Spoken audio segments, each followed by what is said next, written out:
Welcome to my YouTube channel V K bright brains. आज मैं आपको कुछ फिजिक्स के घर्षण चैप्टर के प्रश्नों को सरल हिंदी में समझाऊंगा। यदि आपको समझ आए तो इस चैनल को लाइक और सब्सक्राइब करना ना भूले। आइए देखते हैं। नमस्ते। इस वीडियो में हम हिंदी में 4 प्रश्न हल करेंगे। प्रश्न 10, 11, 16 और 17। हम सफेद पृष्ठभूमि का उपयोग कर रहे हैं।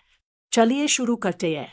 प्रश्न 10, मान लीजिए एक पिंड किसी खुरदुरे क्षैतिज तल पर फिसल रहा है और उसका मंदन यानी धीमा होना 2.0 मीटर प्रति सेकंड स्क्वायर है। हमें पिंड और तल के बीच घर्षण गुणांक ज्ञात करना है।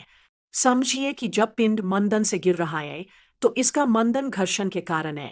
क्षैतिज तल पर घर्षण का मान F बराबर mg होता है और यदि यही घर्षण पिंड को मंद कर रहा है तो मंदन अब बराबर g होगा, इसलिए बराबर अब बराबर g। अब संख्याएं डालते हैं। A2 g10 आता है 2/10 जो कि 0.2 होता है। प्रश्न 11, एक पिंड 30 डिग्री झुके हुए तल पर नीचे की ओर फिसल रहा है और उसका त्वरण अब बराबर g/4 है। हमें गतिज घर्षण गुणांक के ज्ञात करना है। तिल पर नीचे की ओर त्वरण के लिए समीकरण है अब बराबर g साइन गटा के g कोस, यानी अ g सिन हेता म्यू अंडरस्कोर के g कॉस हेता। इसे के लिए व्यवस्थित करें कि d फ्रैक g सिन हेता आ ऑफ g कॉस हेता और d फ्रैक सिन हेता आ ऑफ g कॉस हेता। अब संख्याएं डालते हैं। सिन 30 डिग्री बराबर 1/2 और अगू जी 4 ऊजी 1/4। कॉस 30 डिग्री बराबर 3/2, इसलिए के आधा सवा बटा 3/2 सवा 3/2 सवा 2/3 1/2/3। प्रश्न 16, यदि घर्षण कोण दिया गया है जहां आर्क सिन 3/5 तो स्थैतिक घर्षण गुणांक एस कितना होगा। यहाँ ध्यान रखें कि स्थैतिक घर्षण गुणांक अक्सर tan के बराबर होता है जब को घर्षण कोण के रूप में परिभाषित किया जाता है। अगर sin 3/5 है तो cos 4/5 8 है tan 3/5 4/5 3 4, इसलिए एस 3 आउ 4। प्रश्न 17, एक 5 किलो का गुटखा क्षैतिज सतह पर विराम अवस्था में रखा है। उस पर क्षैतिज बल F धीरे धीरे बढ़ाया जाता है।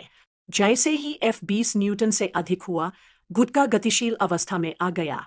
20 न्यूटन का बल 3 सेकंड तक लगाया रहने के बाद बल घटाकर 15 न्यूटन कर दिया जाता है और गुटखा नियत चाल से चलता रहता है।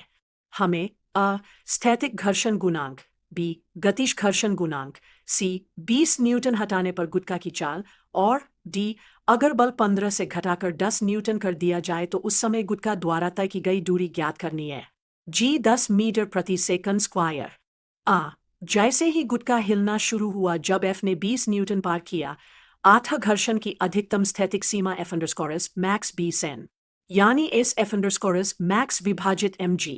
यह होता है 20/5 20/50 0.4। बी जब बल घटाकर 15 न्यूटन कर दिया गया गुटखा नियत चाल से चला, इसका अर्थ है कि 15 n बराबर गतिज घर्षण के बराबर था। R2 F अंडरस्कोर के 15 n और के F अंडरस्कोर के mg 15/50 0.3। सी गति प्राप्त करने की प्रक्रिया, गतिशील अवस्था में गुटखा पर शक्ति 20 n लगी हुई थी लेकिन गतिज घर्षण 15 n है। 8 शुद्ध क्षैतिज बल 20 से 15 5 n। इससे त्वरण F अंडरस्कोर ext नेट ओल्स बराबर m5/5 1 m os 2। 3 सेकंड तक यही त्वरण रहने पर आरंभिक वेग लगभग 0 मानते हुए v80 mos, इसलिए 20 n हटाने के बाद गुटखा की चाल 3 mos होगी। डी अब जब बल घटाकर 10 n कर दिया जाता है तो गतिज घर्षण अभी भी 15 n के बराबर काम कर रहा है, इसलिए नेट बल 10 से 15 -5 n यानी रुकाव दिशा में 5 n। त्वरण -5/5 -1 mos 2। आरंभिक वेग v 3 mos, यहाँ दूरी s जहाँ यह रुकता है। द्वय समीकरण v2 v0 2 + 2 as में v अंतिम 0 से s v0 2/2 9/24.5 m।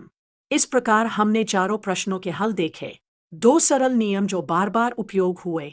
क्षैतिज मंदन में अ-जी और तिल पर नीचे की ओर त्वरण से के को निकालने के लिए अ-जी-एस-आई-एन के GCOS का प्रयोग। अभ्यास करते रहें। धन्यवाद।